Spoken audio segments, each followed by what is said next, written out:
Mon père a créé cette entreprise il y a une trentaine d'années. Ça fait une dizaine d'années que je la dirige.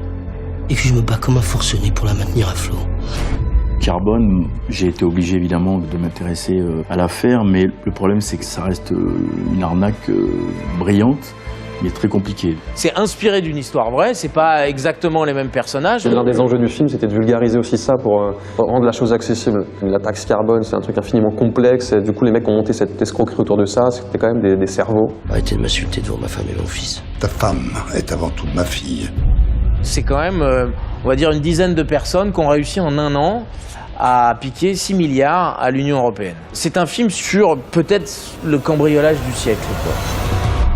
Ça a été de me détacher de la réalité des personnages et de transposer ça dans l'univers d'un petit patron d'entreprise qui est joué par Belin Magimel et qui va découvrir à travers cette loi carbone le moyen de faire une arnaque à la TVA. Tu pourrais me trouver une société bidon et m'ouvrir un compte bancaire à l'étranger? Je pense que c'est quelqu'un qui réagit face à l'injustice dont il est victime, dont il a le sentiment d'être victime, parce que c'est quelqu'un qui a toujours suivi les règles, qui a toujours été honnête, qui a payé ses impôts en temps et en heure. C'est un chef d'entreprise. Il a récupéré l'entreprise de son père, de son grand-père. Donc c'est très important pour lui. Il a des salariés auxquels il est très attaché. Son entreprise est en train de mettre la clé sous la porte. Il a l'impression d'avoir suivi les mauvaises règles, en fait. Finalement, comme il dit, l'honnêteté ne paye plus dans ce pays. Et c'est quelque chose, pour lui, c'est vraiment un drame. Je pense qu'il croyait, il avait des valeurs que son père lui avait inculquées, auxquelles il était très attaché. Et très vite, il s'aperçoit que c'est pas la direction qu'il faut prendre. Tu peux rembourser tes dettes et même garder ton entreprise. Pourquoi tu voudrais partager avec nous? Plus on est fou, plus on mise, plus on prend.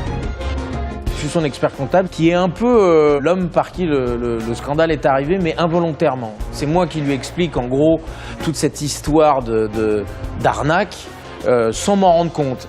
Il va pas se gêner pour inverser la vapeur, quoi. À la base de l'escroquerie, c'est 3 potes. Et dans le film, t'as Benoît qui joue Antoine Rocard, qui est la tête pensante de cette escroquerie, et accompagné des 2 frangins Wiesmann, Simon et mon frère Eric.